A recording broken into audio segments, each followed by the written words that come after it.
آصف زرداری کس موذی مرض میں مبتلا ہیں؟ علاج کے لیے بیرون ملک جائیں گے یا نہیں؟ تفصیلات جانتے ہیں اس ویڈیو میں۔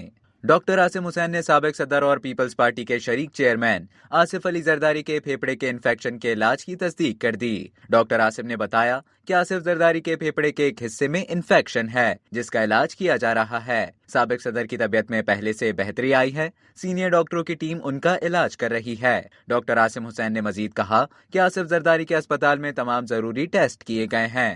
سابق صدر ڈاکٹروں کی ہدایت پر چہل قدمی بھی کرتے ہیں۔ اس سے قبل اطلاع آئی تھی کہ کراچی کے نجی اسپتال میں دبئی کے ڈاکٹروں کی ٹیم نے آصف علی زرداری کا معائنہ کیا تھا۔ معائنے کے دوران سابق صدر کی صاحبزادی آصفہ بھٹو زرداری بھی موجود تھیں۔ ڈاکٹروں نے کہا کہ آصف زرداری کی تشخیص اور علاج درست سمت کیا جا رہا ہے۔ فی الحال انہیں بیرون ملک علاج کی ضرورت نہیں ہے۔ اب تک کے لیے اتنا ہی۔ مزید خبروں اور نیوز اپڈیٹس کے لیے ڈیلی جنگ کے یوٹیوب چینل کو سبسکرائب کریں اور فیس بک کے پیج کو لائک کرنا نہ بھولیں۔